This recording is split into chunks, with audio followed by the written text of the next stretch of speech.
Tips. Nahihirapan ka bang makatrabaho ang boss mo? Huwag mong pakalakasan ng sagot at baka marinig ka. Pero kung ito ang pinagdaraanan mo, my simple tip for you today is this. Fix your eyes on God, who is your ultimate boss, and let God lead you. Magandang araw, ako si Maloy Malibiran sa Lumbides para sa Pro Tips, partner mo sa inspiradong trabaho at negosyong umaasenso.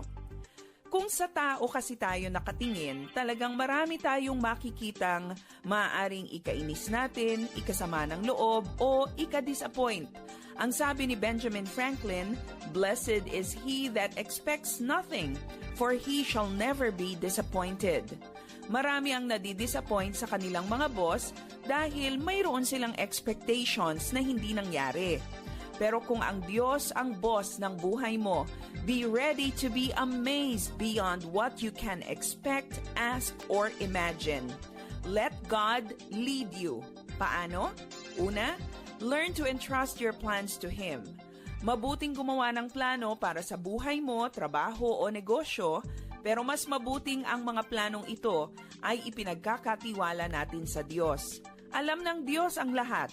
Bago pa mapredict ng financial analysts kung ano ang mga negosyong papatok o hihina, alam na ng Diyos ang lahat ng ito. While it is helpful to know the opinions of business experts, walang makadadaig sa pagtitiwala sa Diyos pagdating sa mga pasyahin mo sa buhay. Ang sabi sa Proverbs 19 verse 21, "Many are the plans in the mind of a man, but it is the purpose of the Lord that will stand." Pangalawa, endeavor to honor God in everything you do. Ang tiyak na paraan para makaiwas sa mga tukso at kompromiso sa trabaho, honor God in everything that you do. If God is your number one boss, alam mo na kaagad kung ano ang gagawin pagdating sa mga tempting offers na dumarating sa iyo. Tanggihan ang hindi makaluluwalhati sa Diyos at manindigan para sa tama at matuwid. Easier said than done, but possible with the Lord's help.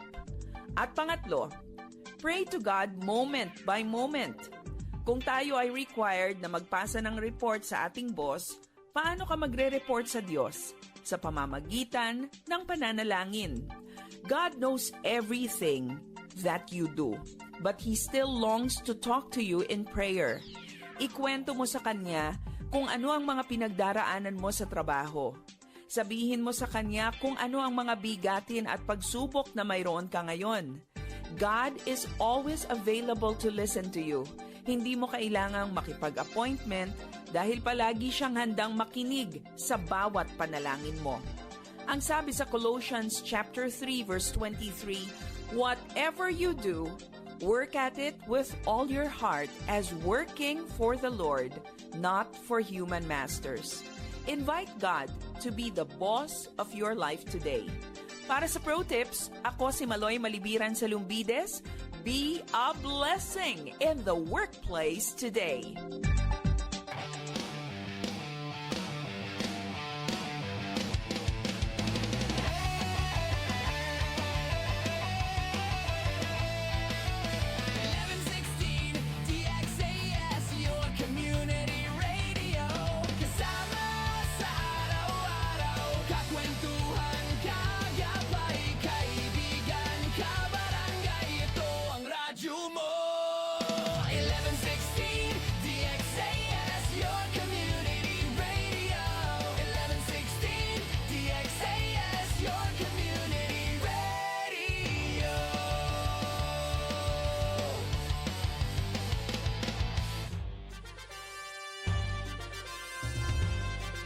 Este el DXAS FEBC, de ustedes Radio Comunidad, ta serví para conectar gobierno, privado y mga miyembro del comunidad. DXAS 1116, de ustedes Radio Comunidad.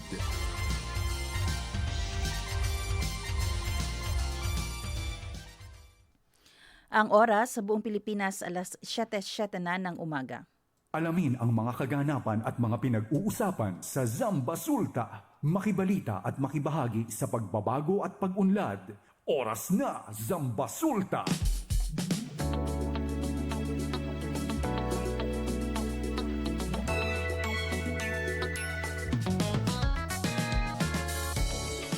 Isang maulan na umaga sa lahat ng ating mga tagapakinig at sa mga nakatutok sa ating programang Oras na Zambasulta dito sa 1116 DXAS, your community radio. Ganun pa man, isang mapagpalang araw pa rin sa lahat ng ating mga listeners dito sa radyo at sa Facebook. Good morning, Zamboanga City. ¿Qué tal el di aton ciudad de Zamboanga? ¿Qué tal el di tuyo sitwasyon ali aura? Kalmagata está Sir Canario. Kumusta po kayo? Good morning, maayong buntag pod sa mga taga Zamboanga Sibugay, Zamboanga del Sur at Zamboanga del Norte. Good morning sa ating mga pasyente, baka nakikinig ngayon. Good morning sa ating mga listeners dyan sa Zamboanga City Medical Center at Zamboanga Regional Medical Center. Ayan. Good morning po sa inyong lahat.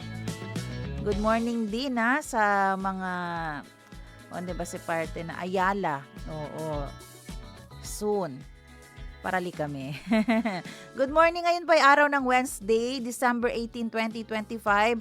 At kayo nga po ay nakikinig sa programang Oras na Zambasulta. Kami po ang inyong mga lingkod, Sara May Tulabing. Tayo ng kabarangay, Robin Soling, no? Assalamualaikum warahmatullahi ta'ala wabarakatuh sa lahat ng ating mga tagapakinig. Ayan, sa Labuan.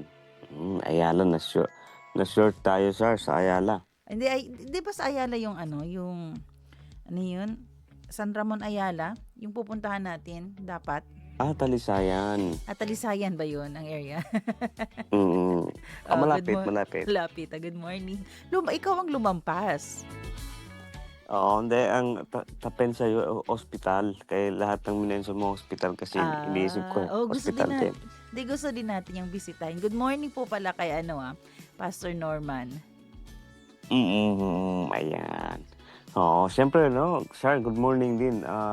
Maulan na morning, no, dito sa atin sa Zamboanga. At, ayan, good morning din sa Basilan, no, Sulu, Tawi-Tawi, Ahap Subo, Marayo Mahinaat. Salamat pagi. Sa shoreline ng Sabah, Malaysia, no. At, ito yung perfect morning, no, para magkahawa. Ayan, at sabi nga natin, sir, sa kanilang mga tahanan, kwarto, no, bintana, o saan man sila nakikinig sa atin, no, yan, Ahap Subo. Yes. Ayan. Good morning sa'yo, sir. Yes, good morning. Mag-ingat po pala ang ating mga biyahero.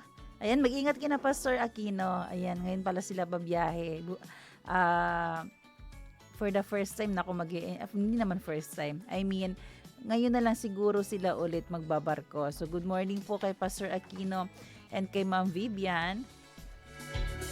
Enjoy lang ang inyong travel at ingat po sa mga may pupuntahan ngayong umaga.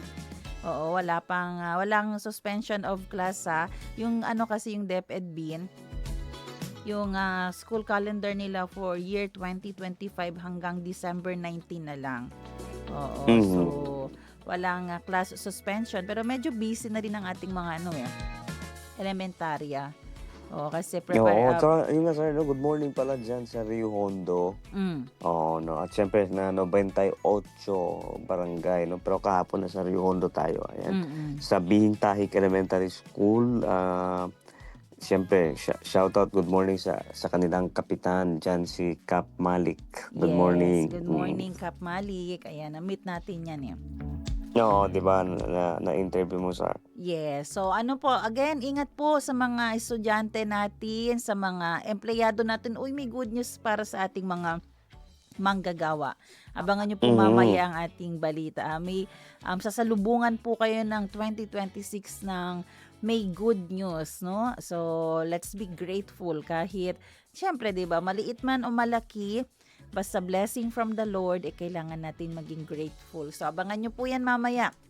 Siguro yung iba sa inyo alam nyo na, pero para mas malinaw, sa Zamba Sulta Balita natin, abangan nyo po. So ingat ang ating mga empleyado, mga estudyante, ating mga construction worker, mga driver natin, Bin. Ayan, mag-ingat. Yung mga mangingisda natin dyan, nakabalik na po ba kayo sa inyong area, sa inyong lugar? Kanina kasi yung ulan, Bin, no, mga around 5 a.m. Nagsimula yung ulan kanina. Siguro tulog ka pa niyan, Bin, o gising ka na? Gising na. Gising ka na na. tayo. Ayan. So, sige po. Ingat po ang lahat. Oras natin, alas 7:12 ng umaga. Ayan, Christmas countdown po muna tayo. Meron na lang po tayong 7 days, 16 hours, 46 minutes, and 50 seconds. Pasko na. Ayan. Sana nakabili na po kayo ng ng regalo. Grabe yung traffic ngayon, no, pagpasok talaga ng December. Yung traffic hindi na tumitigil. So dire-diretso na, lalo na pag sa gabi. Medyo bumabawi yung mga natin, yung mga may trabaho sa morning, sa gabi sila pumupunta ng mall. So ingat po kayo, mga ninong-ninang. Nakabili na ba ng regalo? Ikaw, Babi, nakabili ka na ng regalo? Wala na. Bakit, may pagbibigyan pa ba? Oo. Hindi, manawagan ka na lang sa mga inaanak mo. Oo, ayan. Sa mga inaanak, see you soon. Next year ulit, Hindi, mga pero inaanak. kasi at saka meron akong kapag alam mo yun, kapag may time o schedule na makapagkita, siguro doon kita maalala. Pero kung medyo malayo-layo ka na, Thank you. see you soon na lang talaga. Ikaw. Parang wala ka din. Hinihintay ko lang yung bonus ni Kuya Meng. Oo. Pag nakuha na yung bonus from Kuya Meng, ayan, ililista ko na. Ilan na ba kayo lahat? Ang dami niya na, ha? Tama na. Pero grateful tayo sa mga parents na iniisip tayo, no, na gawing second parent ng kanilang mga anak. So, ayun. Pero dun sa mga inaanak, no, ng ibang tao na hindi makakatanggap, wag magdamdam. Kasi ako din, lumaki rin ako na alam mo yon, hindi tinuturuan ng magulang na, uy, maningil ka doon kay Ninong. Ayan, maningil ka doon kay, nag-birthday na si Kuya Meng dito. O hindi ako tinuruan ng parents ko, maningil ka kay Ninong, puntahan mo si Ninang. Walang ganon. So, I hope, no, ang ituturo natin sa ating mga anak, okay lang yan. Oo. Pero maganda rin na magbigay ang ninong at ninang kapag meron silang extra money. So, yun. Oo. At saka yun nga sir, no, parang alam ko 2 years o 3 years ago, ginagawa ko yun siya, no, pinag-iipunan ko ba? Para pagdating ng December, yun yung parang I think 3 years ago ginawa ko yan. Ngayon hindi ko lang siya nagawa ulit. Ayaw mo nang gawin? Hindi naman, pero parang Ganun. ganun siguro. Masama ka. Hindi naman. No. Yung ayaw mong i-admit pero wala kang choice, kailangan mo i-admit. Nag-change, hindi, siguro dahil iba din ng priority ba, sir, no? Alam mo yun. Oo. Yun lang. Pero, yun na. masaya din. Hindi kasi di ba sa point of view ng pagiging ninong at ninang, di ba? Ikaw din mismo, ako nga nung one time na natanong ako kung sabi niya, bakit mo tinanggap na maging ninong? Alam mo kasi, no, from stranger to family. Parang ganun yung ganun yung Take point mo of dun. view ko, no. Paniniwala ako doon kasi parang 'di ba galing sa pagiging stranger kayong naging magkaibigan, no, nagkakilala sa kalye, sa eskwelahan, and then ngayon papasok ka na magiging part ka na ng family para sa pagpapakasal, no? Mhm. 'Di ba? May Yung dalawang commitment. stranger. Oo, parang gano'n na magiging commitment. Pero nandun naman yung boundary na alam mo yung first 'di ba, yung parents pa rin yung kuhan, yung Yung top, yung yes. may say. Pero after nila, siyempre yung mga lolo, lola, mga auntie, uncle, pero yung nasa pang-apat siguro tayo bilang Panghuli. ninong-ninang. Para sa Oo. akin lang, Huwag ka na lang dun magpalista. no, bakit nasa pang-apat? Dapat nasa pangalawa tayo, no? Sige po, oras Oo. natin, 7:17. Batiin natin yung mga nagba-birthday. Happy birthday!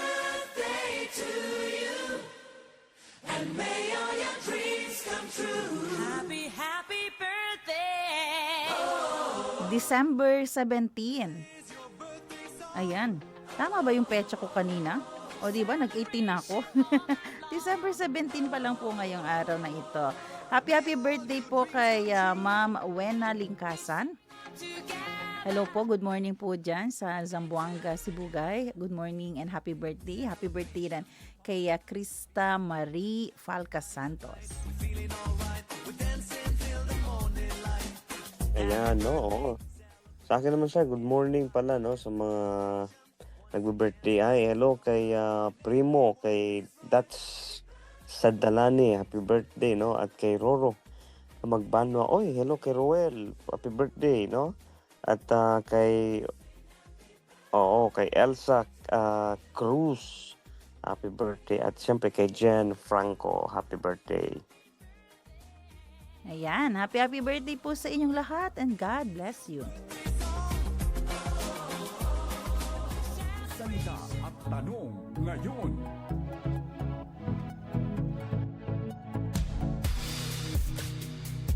Ang ating salita ngayong umaga, diligence. Sa Tagalog o Filipino, sipag o tiyaga. Sa Bisaya o Ilonggo, kugi o kugihan. Tausog, tuyo, pagtuyo. Ang ating tanong, paano nyo po sinisiguro na ang inyong mga ginagawa ay lubos ninyong masusing sinusuri? Diba? Meron po bang tiyaga kapag kayo ay gumagawa ng something or ng isang project? Ang ating verse for today ay sa Proverbs chapter 12 verse 24. The hand of the diligent will rule, while the slothful will be put to forced labor. Sa Kawikaan, Kabanata 12, talatang 24, nagpapahina sa loob ng isang tao ang kabalisahan, ngunit ang magandang balita ay may dulot na kasiglahan. Ayan. Ang ating verse ngayon, Bino, ay nagtuturo sa atin kung paano maging masipag o matiyaga. Yung bawat isa sa atin, meron kasi tayong mga tasks, may mga assignments. Actually, nung elementarya pa lang, di ba, ano yung pinaka-priority natin? Mag-aral ng mabuti. Yung tanong doon, paano ka ka-diligent kung ikaw ay nag-aaral? Paano mo sinisipagan ang iyong pag-aaral? Alam mo, malalaman mo na diligent ang isang estudyante. Yung hindi lang siya nag-aaral dahil lang meron siyang isang book material, reading material. Malalaman mo na talagang masipag siya kasi kukuha pa siya ng ibang libro para i-compare, i-analyze, or kaya magkaroon ng additional input doon sa lesson na kanyang gustong gawin. Paglaki natin, paano naman tayo maging masipag or diligent? Yung paano tayo magkakaroon ng tiyaga? Diba? Siyempre, kahit gaano kahirap maghanap ng trabaho, talagang gagawin natin ang lahat para magkatrabaho. Hindi natin hihintayin sasabihin na ang Ginoo lang nabahala sa kuha, naabitaw ko pagsalig sa Ginoo. Diba? Makakompare natin yan kay Juan Tamad. So sa ating pagiging adult, mas lumalaki din ang ating responsibility at dapat mas makitaan tayo na tayo ay masipag, diligent sa ating mga ginagawa. No, kaya sabi nga dito sir 'no, maganda rin yung sinabi nito na hindi lang, pagiging it's not about working 'no, oo. Pero yung pagpapakita mo ng, part part siya ng buhay mo, 'di ba? Mhm. Kasama siya kumbaga parang kung yung pagkain natin, yung pagtulog, yung pagpapahinga, kasama yung pagtatrabaho. Hindi siya, alam mo yun, parang, ah, para siyang damit na sinusuot o yung gamit lang na ginagamit mo o yung damit na susuotin mo lang. No, kasi kapag gano'n siya, do'n tayo nagkakaroon ng, hindi naman complication, pero parang 'di ba, yung sa desisyon mo medyo merong pag-aalangan 'no, alanganin bakit 'di ba, magtatrabaho na naman ako, gagawin ko na naman 'to, bubuhatin ko na naman 'to. Pero yung sabi nga dito 'no is hindi lang siya part 'no ng parang bilang isang trabaho kundi nandun ah, nandun yung idea na alam mo yun nga, ah, yun yung isa sa mga main goal o purpose mo, Mhm. Char. Mhm. Mm. Ayan. Gusto kong i-correct pala yung binasa ko rin na verse kanina, no? Ang sabi sa Kawikaan 12:24, balang araw, ang masikap ang mamamahala.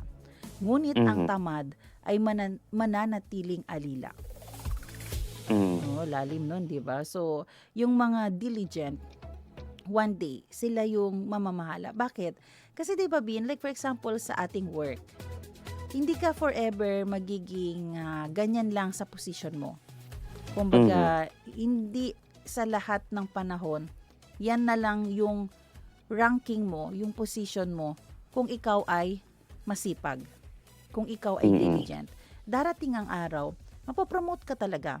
Kasi it's either nakita ng boss mo ang kasipagan mo, or nung nag-apply ka, aprobado agad.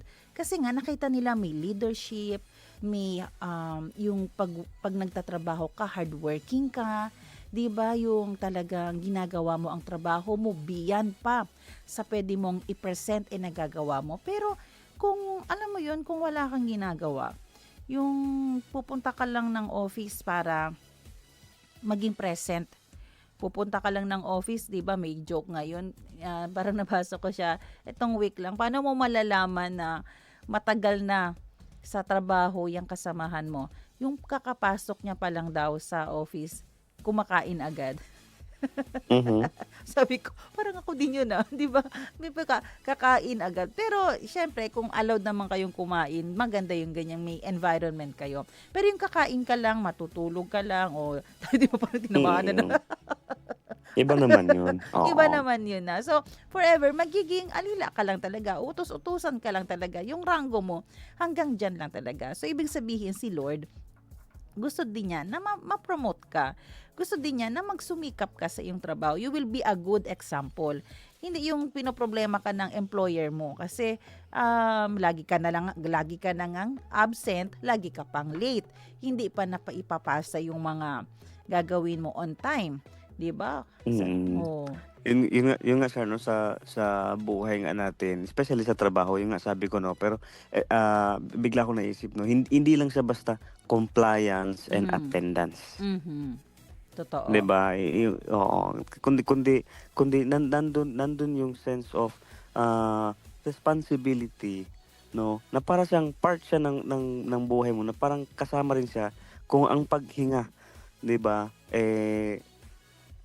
alam mo yun, may impact sa buhay mo. Dapat yung binigay na trabaho din, yung posisyon na saan tayo inilagay, dapat 'di ba, yun nga 'no, parang papasok dun yung kawikaan din 'no, or yung sayings nga sa ano, sinasabi na nga natin na kapag ang tao ay may sipag at tiyaga, Hmm. may ihahain at may nilaga, 'di ba? Mhm. Parang gano'n siya, kasi meron kang ginagawa 'no, meron kang goal. Oo, hindi naman alam mo yun din yung nagpabago din sa mindset din natin sir 'no, sa alam mo yun, kahit papaano naging matured din na hindi pala masama ang maghangad na, alam mo yun, mag-upgrade, Yes. no? Na, kasi Mag-level minsan up. kasi parang, oo, na parang iniisip, dati ba, pag inisip mo na gusto mong ma-promote, parang, ay, sip-sip, 'di ba? Mhm. O masama, alam mo yun, parang kasalanan ba? Kasalanan ng ang ma-promote. But then Mhm. na-realize din natin na ah, okay ang ma-promote, especially kapag 'di ba, ginagawa mo talaga ano yung ah, required, ano yung dapat talaga, no? Yung tinatrabaho mo talaga, yung According sa job ah, description mo. oo, job description, and yung responsibility na ibinigay sa'yo. Siguro gusto ko rin ipasok nga, sabi nga 'di ba, whatever you do, whether you eat or drink, do it for the glory of God. So ganun din po sa ating trabaho. So kung kumakain nga lang tayo or umiinom, we should think that we are doing it for the glory of God. So ibig sabihin, kakain tayo ng tama, iinom tayo ng tama lang according sa dapat na i-intake ng ating mga katawan, ng ating body for our health condition. Ganon din po sa ating trabaho. So kung saan ka man inassign ng Panginoon ngayon, kailangan natin maging mabuting halimbawa, magsipag dyan sa task, di ba? Kailangan ginagawa mo ito for the Lord, hindi lang dahil sa boss ko, hindi dahil sa manager ko, hindi dahil sa head commander ko. Gagawin mo ito for the Lord at hayaan mo na bigyan ka ng reward, bigyan ka ng recognition or promotion dahil nga nakita na may kasipagan sa buhay mo. Nakikita nila na iba ka talaga pag mag-work. So, yun po, yung ating reminder ngayon.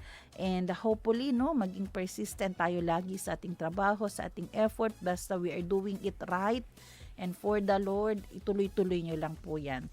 So, ang ating, syempre, panawagan din sa ating mga tagapakinig ngayon, di ba?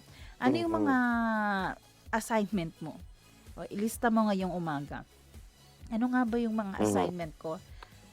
Sa bahay, sa school, sa work, sa church, sa community. Ano yung mga task ko? At paano mo ipapakita na diligent ka pagdating sa mga ganyang trabaho? Paano ka maging ambassador ng Panginoon? Paano mo ipiplease si Lord sa mga assignment na meron ka? So, yun yung tanong natin at ang ating encouragement. So, kung halimbawa din, no, talagang mabigat na ang iyong trabaho, hindi mo na kaya, do not be discouraged. O kung kailangan ng tulong na, mag-open up din. Sir, hindi ko na po talaga kaya to. Baka pwedeng magdagdag ng tao. Or kaya baka pwede po i-extend pa ang due date. So, wag ma-discourage agad. Laging maghanap ng ibang paraan, 'di ba? Sabihin, baka may gusto ka pang idagdag? Yun nga sir, no, sabi dito, do not be discouraged by the weight of the work, no? Kumbaga, yun nga, alam mo, dati hindi ko talaga ginagawa yan, yung paglilista ng trabaho, no? Pero kung ililista mo siya, alam mo yung parang that exact time, no? Yung time na ano yung dapat mong tatrabahuhin is yung ano yung dapat tatrabahuhin, yun yung uunahin mo. Makikita mo, realize mo na yung pagod pala natin is dahil nga meron tayong mga tinatawag na, alam mo, sa school lang yung maganda gawin, yung extracurricular, 'di ba? Oo, pero sa trabaho, wag mong susubukang gawin yung extracurricular kasi mapapagod ka. Ayan. Oo. Ayan po. So, yan ang ating salita at tanong ngayon.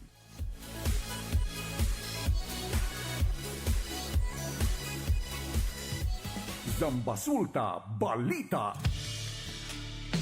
Oras natin mga kaibigan, alas 7:31 na ng umaga. At para po sa ating balita, lalo na sa ating weather update, magiging maulap ang kalangitan na may paulit-ulit na pag-ulan o pagkulog at pagkidlat ang mararanasan po sa rehiyon ng Zamboanga Peninsula, Basilan, Sulu at Tawi-Tawi dahil yan sa Intertropical Convergence Zone o ITCZ.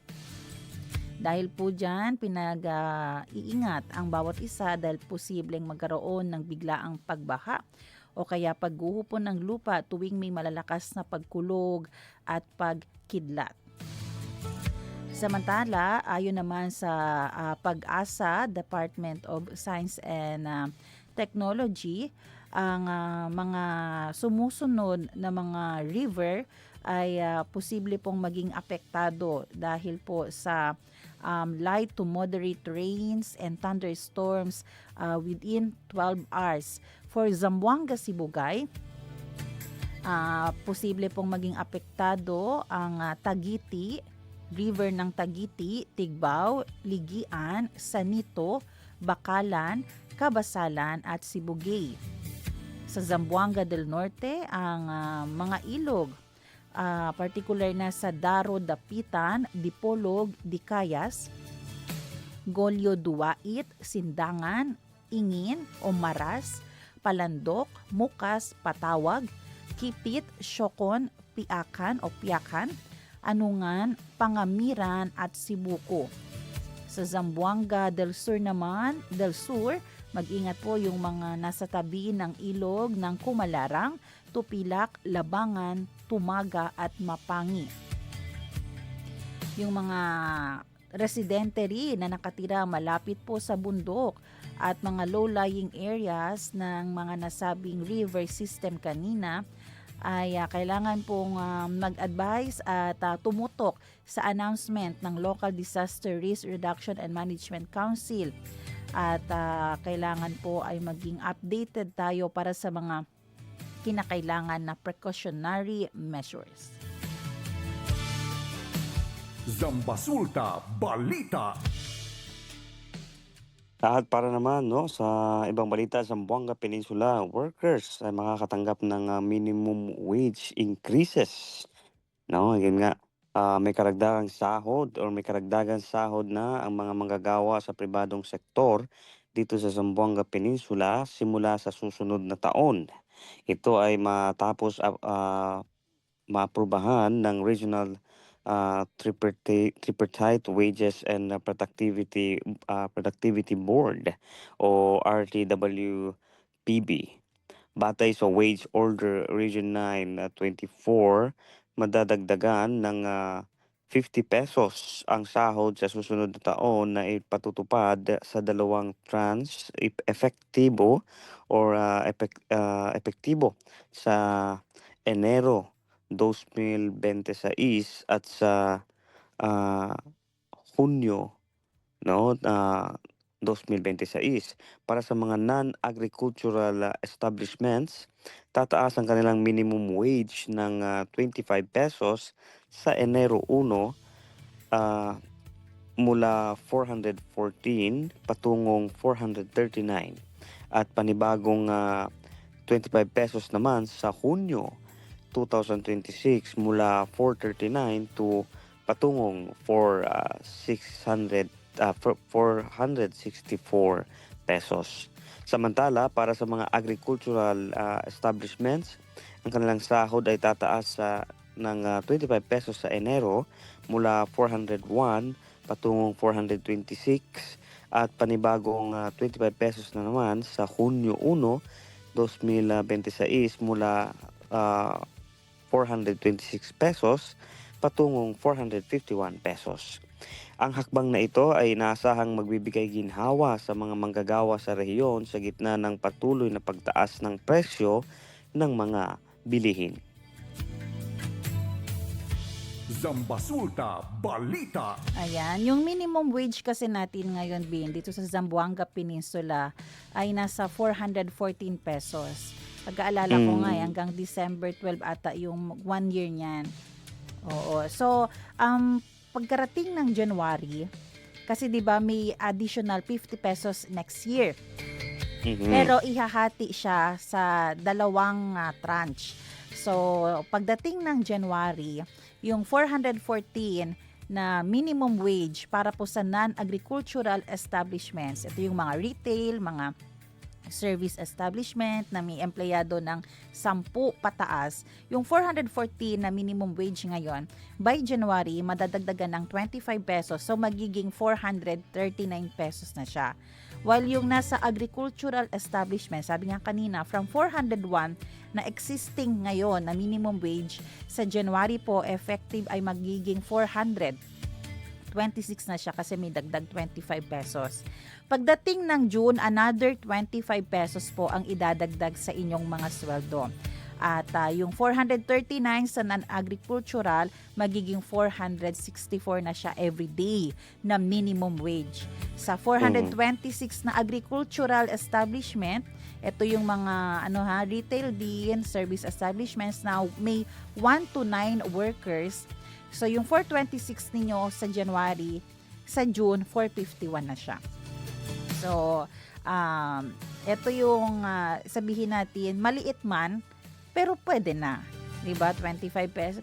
Kumbaga, sige lang, yawat ya lang.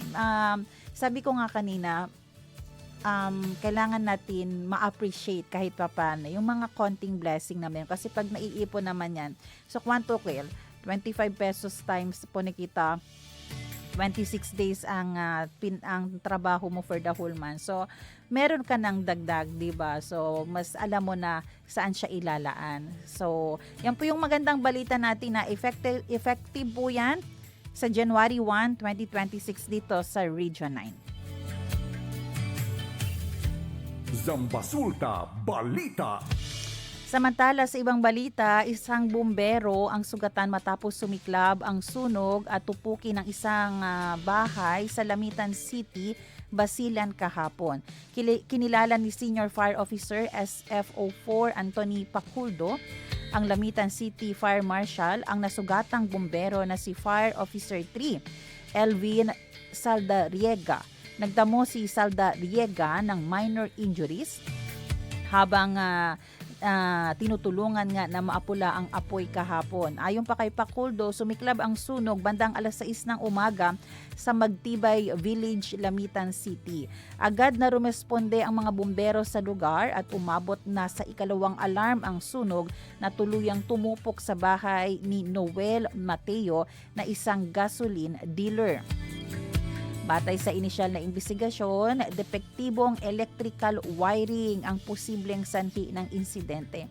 Nahirapan din ang mga bumbero sa pag-apula ng apoy dahil may mga gas at oxygen tanks na nakaimbak sa lugar.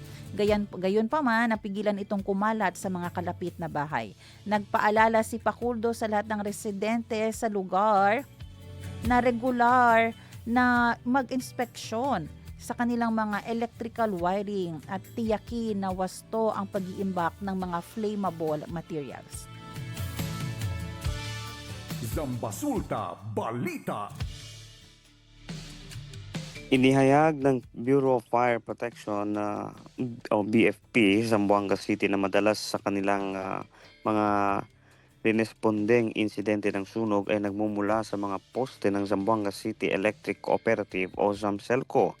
Ayon kay District Fire Marshal Fire Superintendent Leo S. Pioquinto, karamihan sa mga ulat na kanilang natatanggap ay tungkol sa tinatawag na post-fire o sunog na nagsisimula sa poste. Isa sa mga halimbawa nito ay ang naganap na sunog sa Barangay Divisoria noong Lunes ng hapon kung saan nagsimula ang apoy sa isang poste ng ZAMCELCO. Dahil sa insidenteng ito, 11 kabahayan ang nasunog. 10 pamilya ang naapektuhan. Tinatayang 8.2 milyong pesos ang halaga ng ari-arian na natupok ng apoy. Nagbigay ng mahalagang paalala si Fire Superintendent Pioquinto sa publiko upang maiwasan ang sunog. Una, iwasan ang hindi lisensyadong electrician. Huwag kumuha ng hindi lisensyadong electrician para sa pag-aayos ng kuryente. Pangalawa, iwasan ang illegal connection. Tigilan ang illegal connection o pilferage ng kuryente. Pangatlo, maglagay ng firewall. Maglagay ng firewall o pader na panangga upang hindi madamay ang sariling bahay sakaling masunog ang kalapit na bahay. At pang-apat, ipa-inspeksyon ang lumang linya. Para sa mga nakatira sa lumang gusali o old buildings, ipacheck ang linya ng kuryente dahil maaaring sira na ang mga ito. Zambasulta Balita. Yan, yung panglima ko, may panglima ako, Bin. Panawagan sa ZAMCELCO na kapag may reklamo, puntahan nyo na agad at lagyan nyo ng solusyon. Kapag may sinabing pwede pong palitan ito, Pwede po bang i-transfer ang poste? Pwede po bang gawing yero na ang poste kay bembulok yagad ele, tumbaw yagad ele? Kaya minsan no, kahit konting hangin lang dito sa Zamboanga City, siya na yung mag-report. Tumbaw el poste. Kay sa sulod, hollow na siya. Wala na laman ang poste, bulok na. So, hopefully, no, ay magtulungan po tayo. So, syempre, habang ginagawa ng ating mga residente yung paghahanap ng licensed electrician, pag-check ng wiring, yung Zamselco din po ay mag-double time, no, para kasi whether we like it or not, may shared responsibility nga ito. Kailangan magtulungan kasi si pwede lang el mga residente karga ko na poste kambya na otro lugar porque hindi sila asi. Pero alam nila na may mga hindi dapat galawin dyan unless taga Zamselco ka. So, panawagan po natin sa Zamselco. Alam ko po marami kayong ginagawa. May possibility rin na kulang kayo sa tao. Pero sana hindi kayo aabuti ng 3 years, 1 year, nagre-reklamo na wala pa rin po tayong ginawa. Kasi yun na nga. Kahit may pambayad tayo sa mga bahay na nawala, yung pain, yung trauma, yung experience, yung mga namatay nila na mga hayop, hindi natin marireplace yun. So, sana maging mas mindful lang po tayo. At alam mo, no, mas na-appreciate ko pala yung firewall. Naalala mo yung sunog din dito sa city proper last time? Oo, alam mo, yung kabilang building, no, kasi di ba magkadikit ang building nun? Linya kasi yan sila dyan, di ba, sa may Zaragoza Street. Tiene un building, nuay kema, akel kostaw lang gad ele dahil otro lo building kita kema dahil may firewall siya. Kaya pag sinabi ng Bureau of Fire Protection maglagay ng firewall sa bahay nyo, sa establishment na papatuyuan nyo, lalo na pag dikit-dikit kayo dyan, maglagay po kayo kasi yun ang nagagawa. So hindi na damay din yung kabilang building na so super lapit lang kasi nga naprotektahan ng firewall. Yung pala yung kagandahan talaga ng firewall. So hindi nasa Bisaya pa di makatabok ang kalayo. Kay naa magasangga og semento yung wall mo. So, yan yung punto talaga. Advantage. Yes, punto advantage ng BFP. Bakit nila nire-require na as much as possible may firewall po tayo. Zambasulta Balita. Muling nagbigay ng malaking karangalan sa bansa, partikular na sa lungsod ng Zamboanga ang pambato na si Christine Paraon matapos magwagi ng gintong medalya sa rowing sa nagpapatuloy na 2025 Southeast Asia SEA Games sa Thailand. Nakamit ni Paraon at ang kanyang kasangga na si Giovanni Delgaco ang gintong medalya sa kategoryang Women's Rowing Double Sculls kung saan tinalo nila ang iba pang koponan mula sa Timog Silangang Asya. Ang matagumpay na panalo ni Paraon at Delgaco ay nagtatak sa ika-26 na gintong medalya ng delegasyon ng Pilipinas mula nang magsimula ang palaro noong December 9. Ang multi-sports event ay inaasahang magtatapos sa December 20. Zambasulta Balita. Oras natin mga kaibigan, 7:45 ng umaga. Announcement po natin no, sa Barangay Putik at Barangay San Roque. Meron po ngayong Oplan Alis Rabies, December 17. Ibig sabihin, may libreng anti-rabies vaccination po para sa inyong mga alagang hayop. Para po sa Barangay San Roque, ang mga lugar na kanilang pupuntahan ay ang Zone 1 sa may basketball court, Summerhill, Purok Center, Villa Margarita, Mother Ignacia Village. Sa Zone 2, Tesda, Malasiga Road. Zone 3, San Roque Barangay Hall. Zone 4, B-Smart, Pasay, Kalunod Compound, City Uwak, Skyview, Pasay, Hipolito Drive Health Center, at Zone 4, San Roque Church Parish. Para naman po sa mga taga-Putik, ayan po ha, mamaya po ng 8 a.m. to 12 noon, ay magkakaroon din po ng Oplan Alis Rabies para po sa mga dogs and cats o may mga monkey din po kayong alaga, pwede po. Ang vaccination site, Putik Barangay Hall, Acacia, Perez Drive Covered Court, Lobregat Covered Court at Little Baguio Compact. Zambasulta Balita. At yan ang ating mga balita para sa araw na ito. Magbe-break po tayo sandali pero huwag kayong aalis dahil maganda po ang ating magiging topic mamaya with ZCMC. Pag-uusapan po natin ang tungkol sa stroke awareness at itong method, no, na fast method. Ano yung mga dapat bantayan para maging senyales kung kailangan mo na bang magpa-ospital. Kami po ang inyong mga lingkod, Sara May Tulabing. At ang inyong kabarangay, Robin Soling, magbabalik ang oras ng Zambasulta dito lang sa 1116 DXAS. Radyo, Radyo, Komunidad. Komunidad. Oras.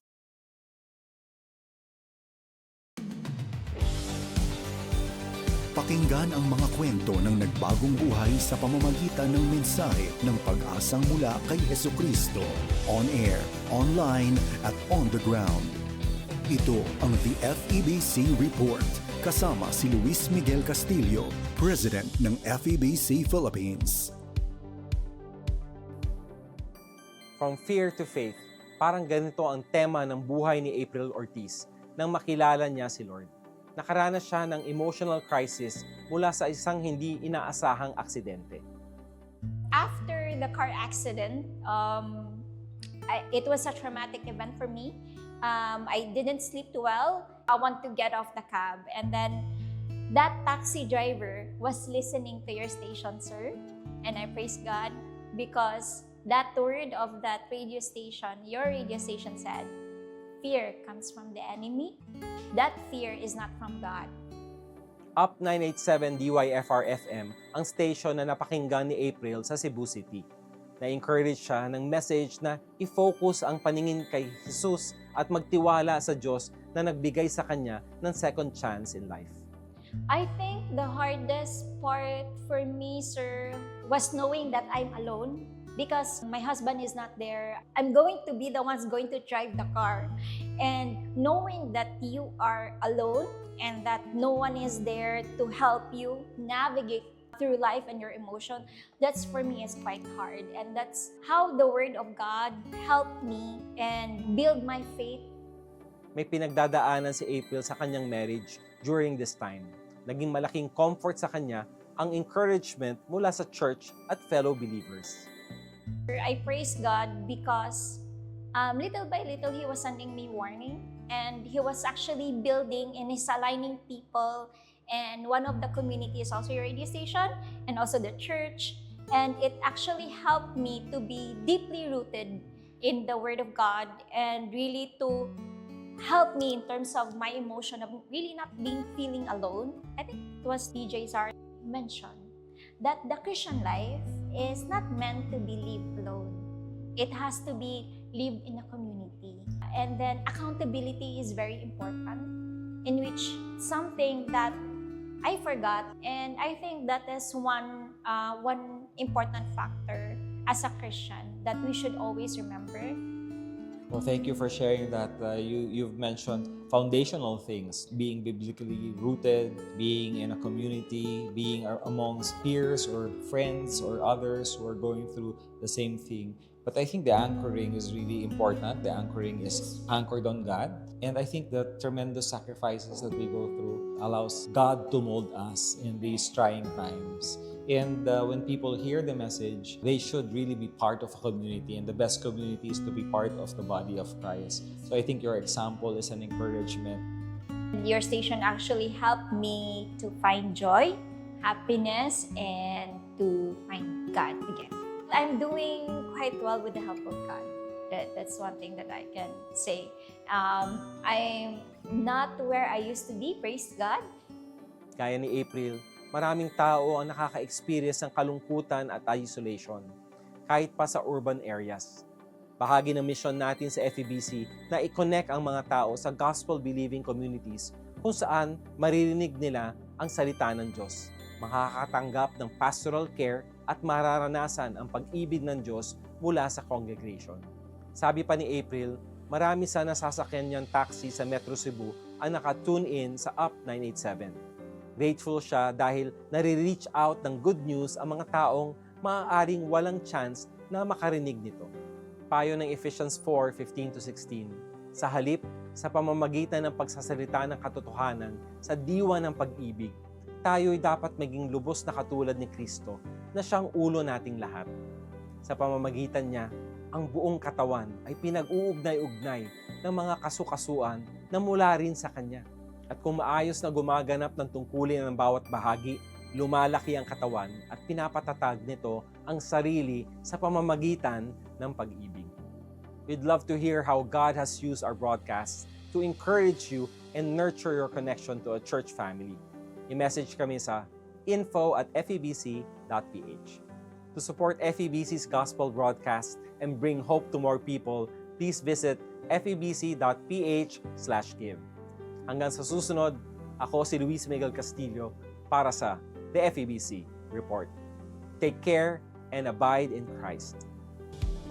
Napakinggan mo ang The FEBC Report. Para maging updated sa ating stories online, mag-subscribe na sa ating YouTube channel at i-follow ang ating Facebook at febc.ph. Maging kabahagi sa misyon ng Far East Broadcasting Company Philippines na ipahayag ang mensahe ng pag-asa ni Hesukristo sa mundo. Bisitahin ang aming website sa febc.ph/give. Salamat sa inyong suporta sa ministeryo ng Panginoon. Pagpalain po kayo ng Diyos.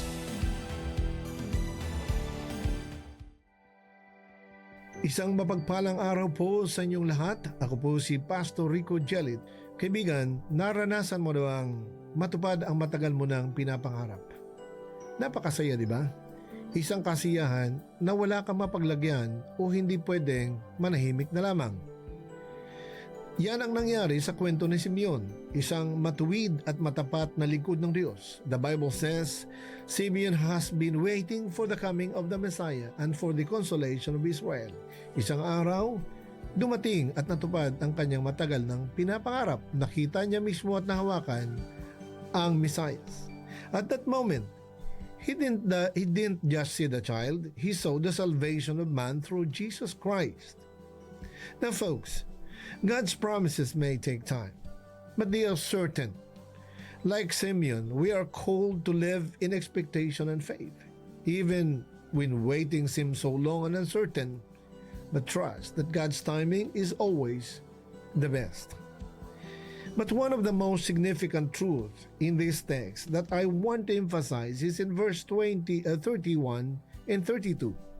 He said, which you have prepared in the sight of all nations, a light for revelation to the Gentiles and the glory of your people Israel.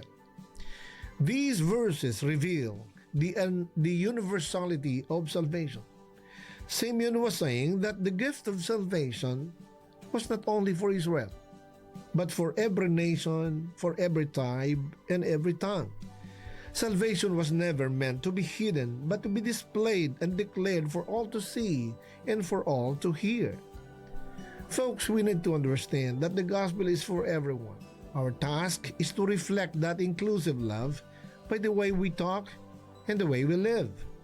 Our very lives should be declarations of the gospel. As the Bible says, we are the living epistles of Christ. God's heart has always been for people. His love knows no boundaries, and His grace reaches even the fastest and busiest heart. Now, as recipients of this amazing salvation, we are not meant to keep it to ourselves. The same love that saved us should be sent to our families, to our friends, to the communities, and even to those who seem so far away from God's reach. Now, if salvation is truly for all, then silence should never be an option for all Christians. You see, the world is getting chaotic. Wickedness is very loud. Sin is very noisy and always trending. Yet, sadly, most of the people of God are silent and apathetic. As people of God, there is a need for us to make a stand now, to make the love of God and the gospel trending in social media or in everything that we do wherever we are. After all, we are called to be ambassadors of Jesus Christ. Now, I urge you folks, let us get up from being passive and complacent And let us go with compassion. Speak with conviction and act with urgency because the message that we carry has the power to change eternity. Mapagpalang araw po sa inyong lahat. Hatid ng Pasko ang pag-ibig at pag-asang laan ni Kristo para sa mundo. Si Kristo ang Panginoon, boses ng pag-asa, ilaw sa bawat puso. Ito ang mga himpilan ng Far East Broadcasting Company. Oras na, Zambasulta! At nagbabalik ang oras na Zambasulta. Kayo pa rin po ay nakikinig sa 1116 DXAS, Your Community Radio. Muli, ako po si Sara May Tulabing. Ang DXAS ay isa sa mga himpilan ng Far East Broadcasting Company at kasapi sa kapisanan ng mga broadcaster ng Pilipinas. Ang FEBC ay isang non-profit, non-commercial at donor-based radio station. At dahil po sa katapatan ng ating Diyos at sa inyong partnership, tayo po ay nagpapatuloy sa paghahatid ng mabuting balita ni Kristo. Inaanyayahan po namin kayong maging bahagi ng ating radio ministry. Pwede nyo pong iscan ang ating QR code o kaya ay mag-deposit sa ating bank accounts para sa inyong donasyon. At para ma-acknowledge namin ang inyong donation ay mag-message po kayo sa amin. Muli, maraming salamat sa inyong partnership at God bless. Oras natin, 2 minuto na lamang bago mag alas 8 ng umaga. Good morning sa ating listener kay Tristan Gulay na bumabati sa ating programa ngayon. Good morning Tristan Gulay, maraming salamat sa iyong pagtutok lagi dito sa ating programa. Sa Ley Informal, Prevenir Enfermedad Isabe El Magacura. junto con el Zamboanga City Medical Center. Servicio con compasión.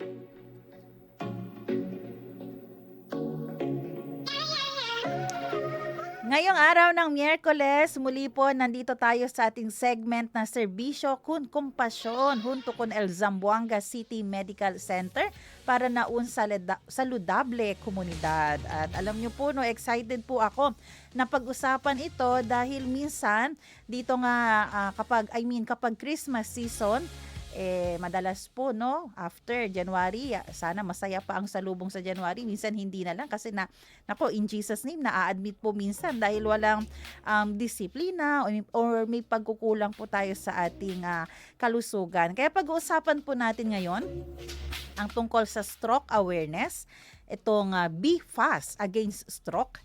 At mamaya po alamin natin itong Be Fast, alam ko method ito na kailangan tingnan i-check para malaman mo kung ikaw ay na-stroke na ba. So, kailangan po natin ma-identify, ma-recognize, kailangan natin alam ano ang gagawin at ano yung recovery na pwedeng gawin kapag tayo po, pero wag naman sana ma-stroke. Makakasama po natin ang neurologist ng ZCMC, Dr. Maria Jessa Torrefranca. Doc, welcome po sa ating programa. Good morning. Good morning. Good morning, everyone. Buenas na di aton mga listeners. Good morning, Ma'am Sarah. Yan, good morning po, Doc. Hindi ko mapigilan magsabi. Ang ganda nyo po, Doc. Ayan. So, Doc, ito po. Una po sa lahat again, thank you for joining us po sa ating program ngayong araw na ito. At pwede nyo po ba explain sa amin, Doc, sa simpleng explanation, ano po itong stroke at bakit napakahalaga po yung awareness ng sakit na ito? Correct, Ma'am Sarah, So, pag sinabi po nating stroke, ito po ay isang sakit or emergency kung saan nagkakaroon ng problema ng daloy ng dugo, sa ating utak. So, may dalawang uri tayo ng stroke. Yung pinaka-common, yung tinatawag natin na pagbabara, sa loob ng utak. So, this is called your infarction or ischemia. Majority po ng stroke ay pagbabara. Ngayon, yung isang uri naman po ng stroke, Ma'am Sarah, is what we call hemorrhage. So, ito naman po yung may mga pumuputok na ugat. So, yun po yung pinaka-basic natin na difference, dalawang types ng stroke po. Yung pumuputok na ugat, Doc, yun na po ba yung aneurysm or iba pa po yung brain aneurysm? Yes. So sa hemorrhage po, meron tayong tinatawag na intracerebral hemorrhage kung saan ito po yung maliliit lang na ugat sa utak natin, So kadalasan na sanhi nito is yung sobrang pagtaas ng BP, hypertension or high blood pressure, while yung isa naman po, yung aneurysm is more of structural naman siya. Kumbaga, meron po talagang depekto na, no, sa ugat ng pasyente at yun po yung pumuputok. So, may ibang Mm. dahilan pa po ba, Doc? Bakit po nagkakaroon ng stroke ang isang tao? So, correct po, no? Ito po yung pinakamahalagang part, I guess, no, ng guesting natin ngayon is to spread awareness kung ano po yung mga causes, no? Para somehow, alam natin kung paano natin siya maiiwasan. So, ang number one cause of stroke po talaga is alta presyon or high blood pressure, no? Ito po yung pagtaas ng dugo, no? So, number one, in order to prevent this, of course, kailangan natin magpatingin. Kailangan po na madiskubre kaagad na meron tayong high blood pressure. Kasi nga tinatawag natin yung hypertension as silent killer. Kumbaga, wala po kayong nararamdaman, no? Unless meron ng mangyayari, like nasa stroke na kayo or aatakihin kayo sa puso. So, this can basically be done by doing your regular, no, BP checkup. Magpapa-BP lang po. So, pag na-detect natin na mataas siya or elevated, tumugon na po kayo sa inyong mga nearest health centers or hospitals para maresetahan po ng dugo. So, yun po yung number one. Number two naman po ay yung elevated cholesterol, no? Or yung pagtaas ng ating LDL or bad cholesterol. So, ito po yung cholesterol ay nagkukos or nagsasanhi ng pagbabara, no? Doon po sa mga ugat natin sa utak. So, once barado na yung ugat, of course, di na makakadalo yung dugo. So, magkaka-stroke na yung patient natin. Ito naman po maiiwasan by doing lifestyle modification, no, healthy lifestyle. Iiwasan po yung pagkain ng matataba, no, masasebong pagkain. Okay? Ito po yung maiiwasan din sa pag-ehersisyo or exercise. So, we advocate siguro 20 to 30 minutes a day, no, ng exercise. And of course, para po ma-detect ito or ma-discover, kailangan po natin ng blood chemistry, no? Kailangan natin magpakuha ng dugo. Okay? Yung third risk factor po natin is diabetes, no? So, alam ko marami po sa listeners natin ngayon na nakikinig na diagnose po ng diabetes. So, ito po ay isang metabolic disorder kung saan tumataas po yung sugar, no, sa dugo natin or hyperglycemia. At ito po ay nakaka-contribute, no, sa paglapot ng dugo. So, pag malapot po yung dugo, mas nagsasanhi po ito or nagko-contribute, no, sa pagbabara ng ating ugat. Okay? So, yung next po natin, Ma'am Sara, na cause is yung smoking, no? So, alam ko marami pong nakikinig ngayon. So, yung smoking po, ito po ay may direct effect, no, sa ating ugat kung kung saan nagko-cause po siya ng stenosis, no? Yung stenosis, ibig sabihin, yung dating tubo, no, na sana malinis, nakakadali yung dugo, ito po ay kumikipot, no? Kung saan konti na lang or lumiliit na lang yung daluyan ng dugo. So again, later on, pag sige-sige pa din, eventually, magsasara po ito or magbabara. Okay? And isa pa po, no, yun na dapat natin malaman is yung may mga karamdaman sa puso or yung may mga heart disease. So, meron tayong tinatawag na atrial fibrillation, no? Ito ay irregularity sa tibok ng puso kung saan pag meron ka nito, automatic, no, you are at high risk for developing stroke. So, ito naman po ay nadedetect sa pamamagitan ng ECG. No, yung simpleng test lang. So, ito, Ma'am Sara, yun yung mga most common po na risk factors na pwede po magsanhi ng stroke. Chinek ko po, dalawa po yung ano ko dito. Yung elevated cholesterol at yung heart disease. Kaya po pala ako pinapagalitan ni Dr. Amiel kasi possible daw nga Yes. ma-stroke. Pero Doc, possible po ba na isa lang dito maging dahilan para mag-stroke? Or may mga pasyente po kasi tayo parang nasa kanya lahat, no? Na-manifest niya po lahat. Yes, no, it can either be one or marami, no? Pero isa is already enough. No, as long as parang long-standing na ito, matagalan na hindi po nade-detect, no? And then bigla na lang nagkaroon ng symptoms. So kahit isa lang po, pwede na po siya mag-cause. Ito po, Dok, pag-usapan natin yung BFAST. Parang ito po ba yung dapat bantayan, Dok, na para maalaman mo na kung stroke patient ka na? Yes. So, yung BFAST, yung isa sa mga awareness campaign, no, na sinasabi namin sa community. So, ito po, Ma'am Sarah, ay isang mnemonic, no? Abbreviation po siya. Meron po siyang ibig sabihin. So, be fast, spell out po natin, no? B, B-E, and then fast, F-A-S-T. So, B stands for, no, balance. Okay? Balanse. So, titingnan po natin kung yung pasyente ba natin, no, pag lumalakad ay parang lasing, no, parang matutumba. Okay? So, yun po yung ibig sabihin. Or parang pag tumayo or umupo, biglang nahihilo ng sobrang lala, no? So yun pong ibig sabihin ng balance. Next naman po is eye, no? Titingnan po natin yung mata. Observe po natin, bigla po bang naduling yung pasyente, no? Nag-iba na yung direksyon ng mata, hindi na po pantay. Number 2, meron po bang blurring, no? Or bigla ang panlalabo ng mata. Number 3, pag sinabi po ng pasyente, bigla akong hindi makakita, hindi ko makita yung side na to, no? So anything po na pertains to the eyes or pertains to the vision. Ito po yung letter E. Okay? Next naman po is yung letter F, no? Which means face. So mukha. So titignan po natin yung mukha ng pasyente. Papasmile niyo po siya or papasalitain and you observe kung hindi po pantay, no? Yung mukha. Pwede pong yung isang mata, no, hindi niya maisara, or pwedeng yung lower half ng face niya bumabagsak, no, or nagdudrop. Kunwari, pag kumakain, natatapon na lang yung tubig kasi hindi niya na po magalaw ng maayos. Okay? So, yun po yung sa face. Next naman po is arm. Okay? So, arm, pwede nating sabihin sa pasyente po, iangat niyo po yung kamay ninyo, no, or do your arms forward, and then babantayan po natin if hindi po siya pantay, no? Kasi pag may weakness po yung patient, yung isang kamay po niya may tendency na bumagsak. And yung iba nga po, pag malala yung stroke, hindi po talaga nila naaakyat na or hindi na talaga na igagalaw, no? So, yun po yung arm.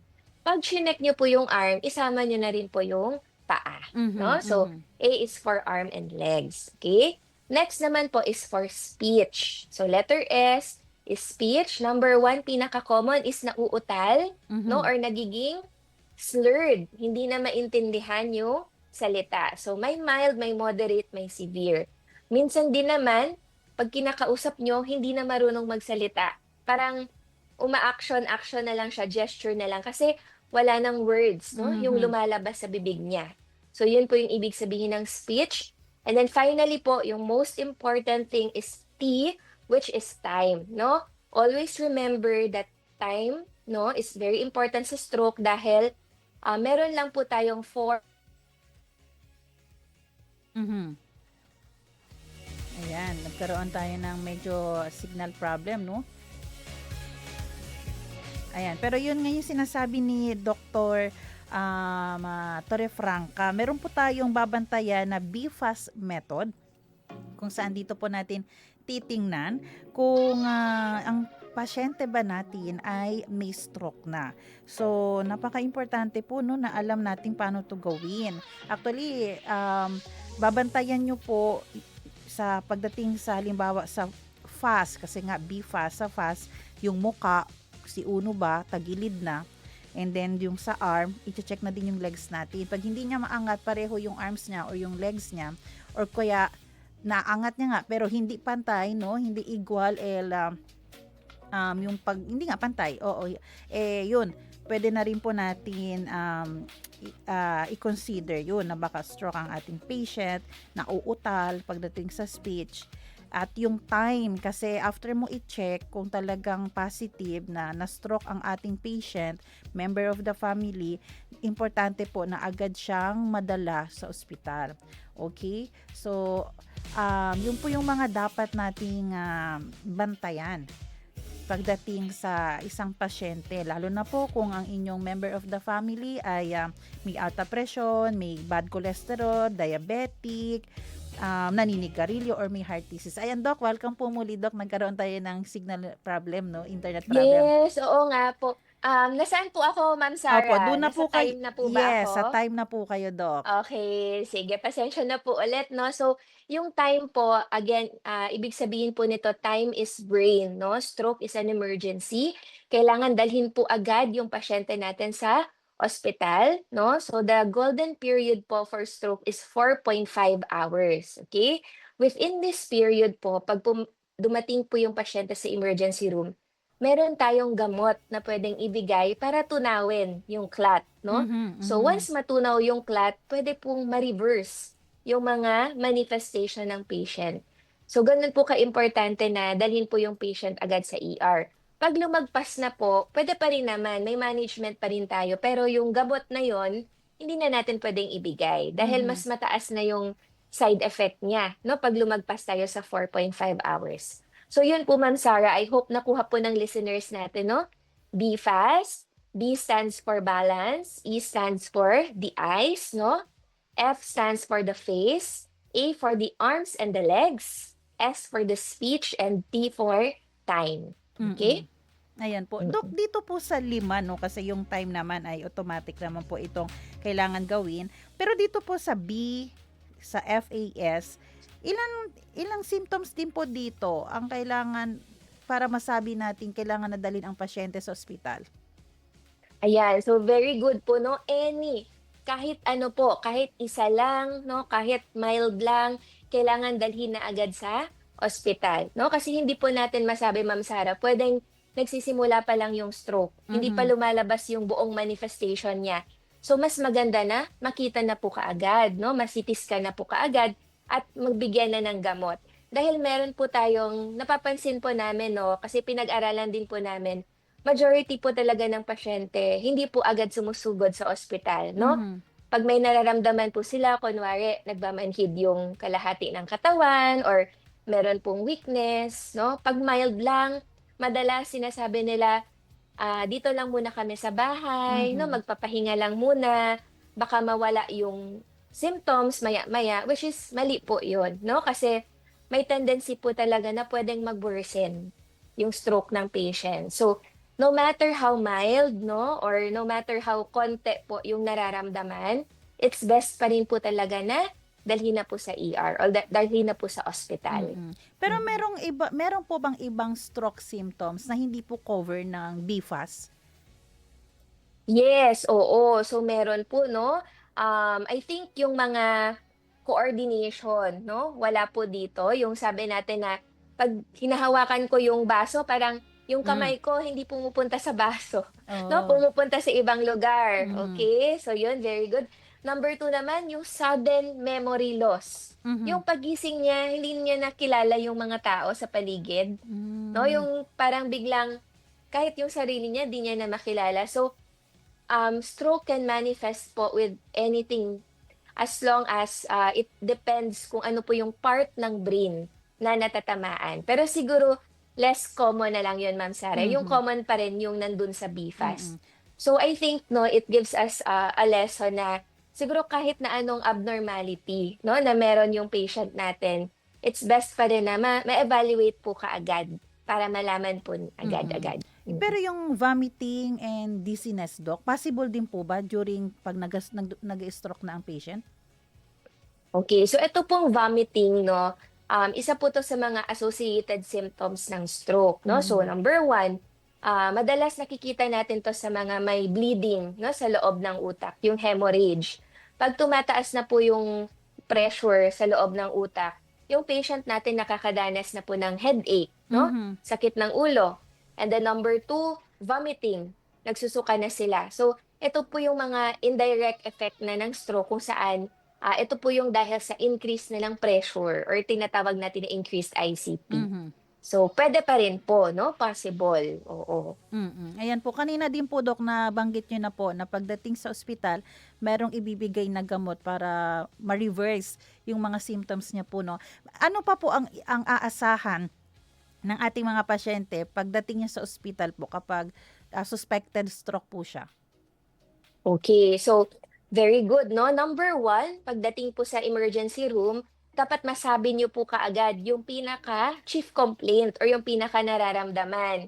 Kasi baka pagdating niyo doon, sasabihin niyo lang, magpapa-check up lang po ako. Hindi po, no? Dapat sabihin niyo kaagad, meron po akong manhid, meron po akong weakness. Kasi po yung mga staff po natin sa emergency room, trained po sila, no? Para mag-detect or mag-recognize ng stroke.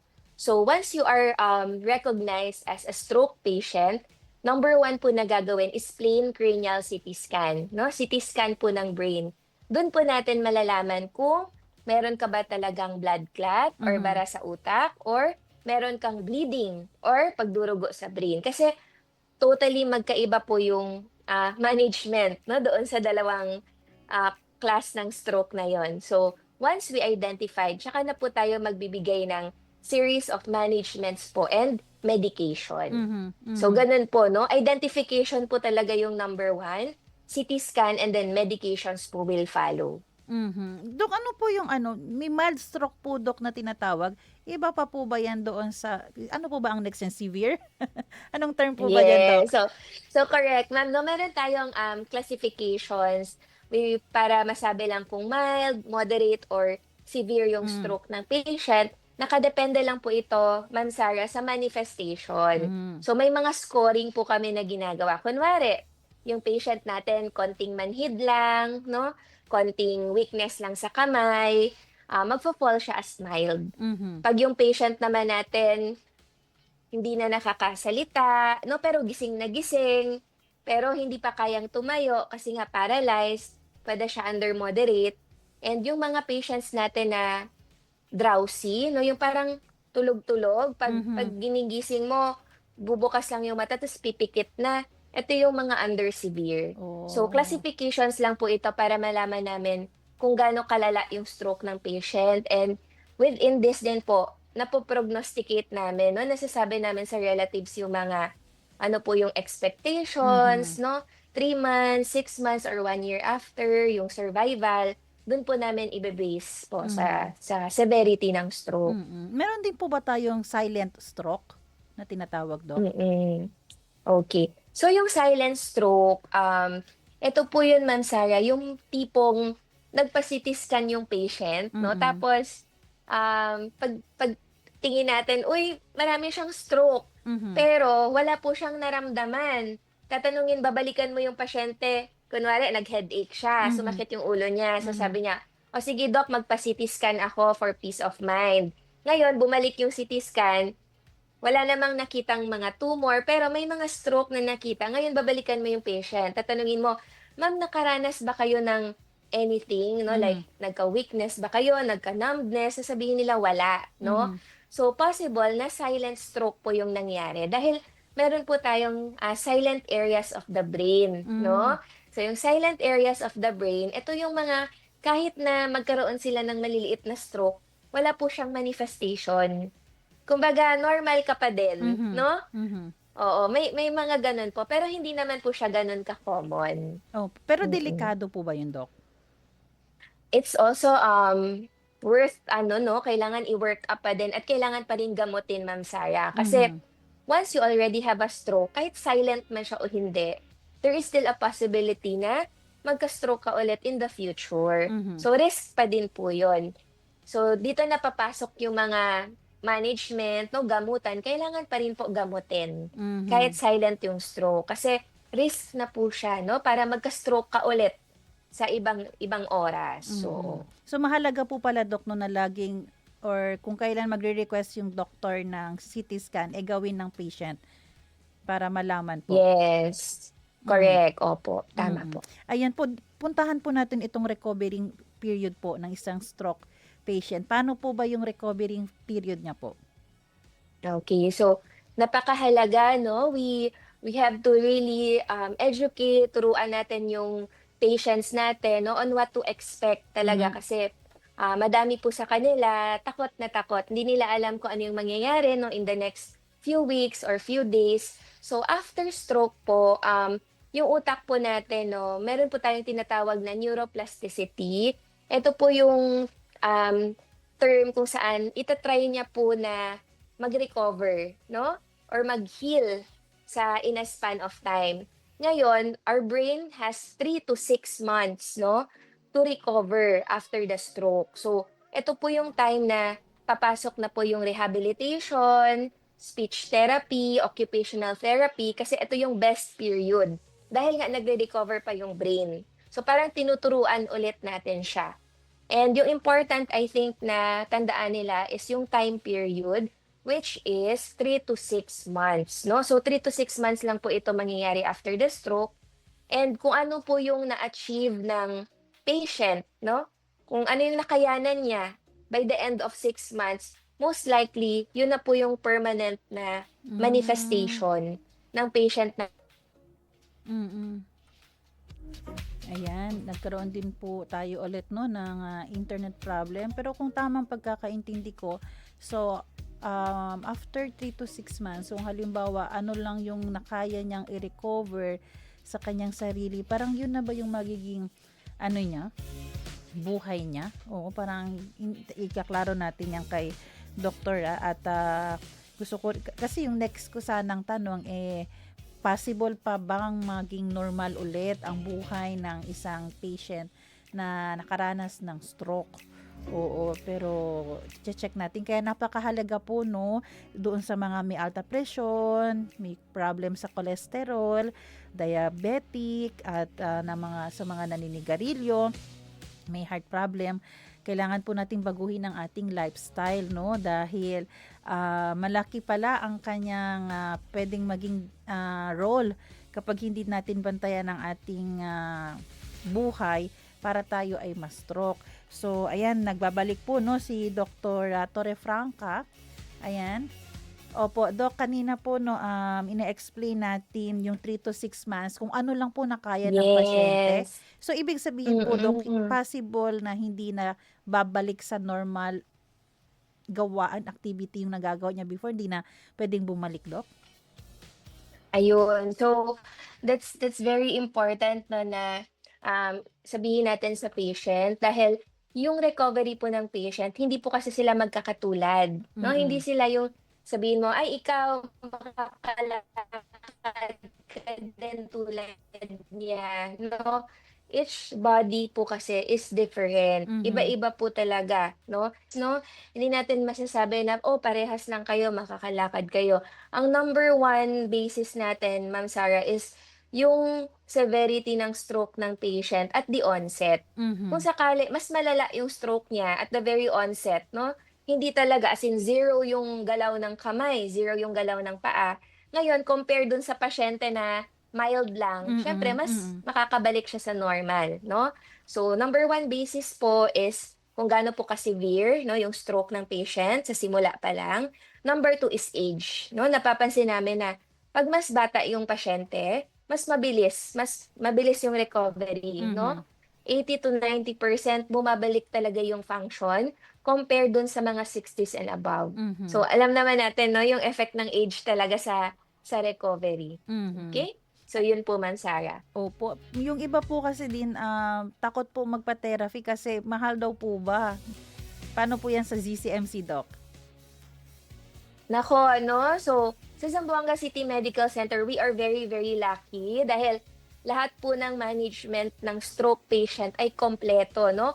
Mula sa emergency room, mula sa brain attack, no? Mula sa pagbigay ng yung sinasabi kong gamot, Ma'am Sarah, na sobrang mahal no, nasa I think 35,000 no, yung gamot na yon, yung pampatunaw ng clot sa brain, pero po sa general sa DCMC, libre po na na-avail ng mga patients natin, no?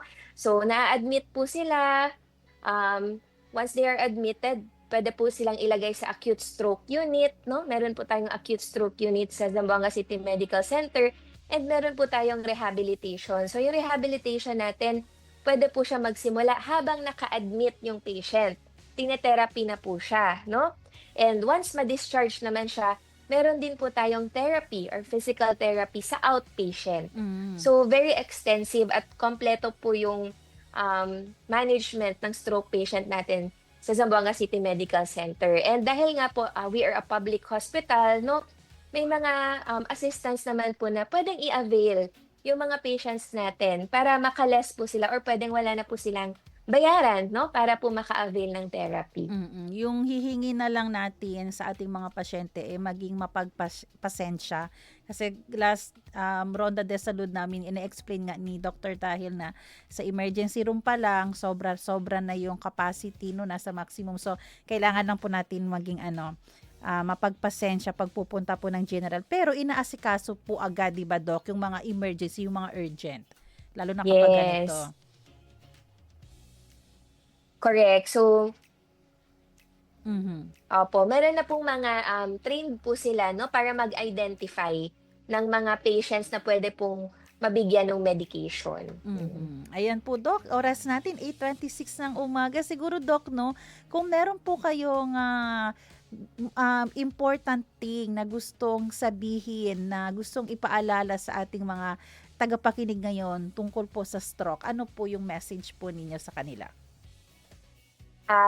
So I think the best, no, treatment for stroke is prevention, no? Yes, totoo po. Wag na po natin hintayin na umabot po sa time na ma-stroke po tayo, no? Prevention po talaga is still the best. So, yung mga risk factor po na nabanggit ko, I know ngayon naman po madali na po tayong magpa-check up, no? Yung mga BP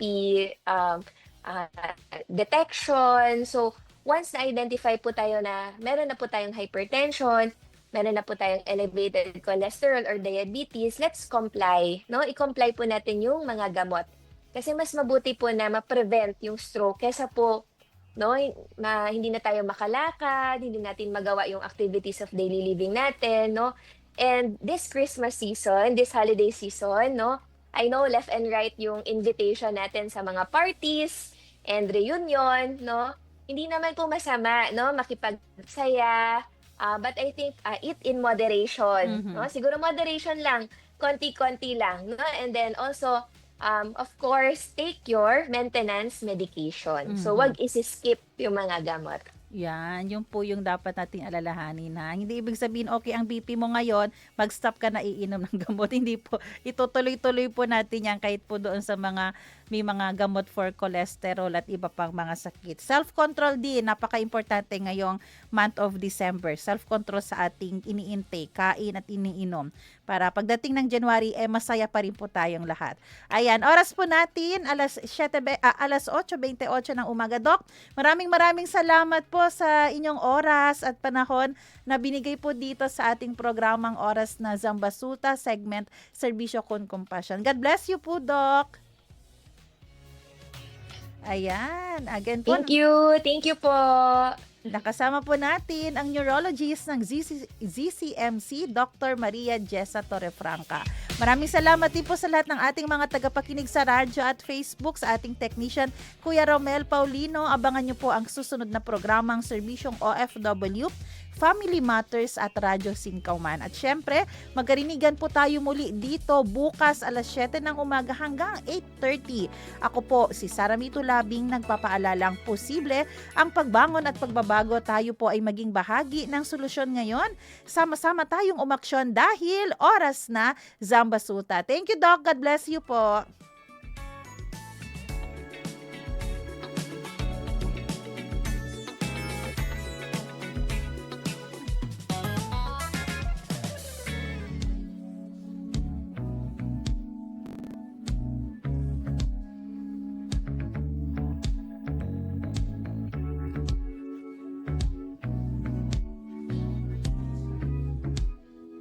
Inyong napakinggan ang programang Oras na Zambasulta. Para sa mga komento, mensahe o suhestyon, tumawag o mag-text sa 0916-296-6625 o sa 0998-844-1410. 1116 DXAS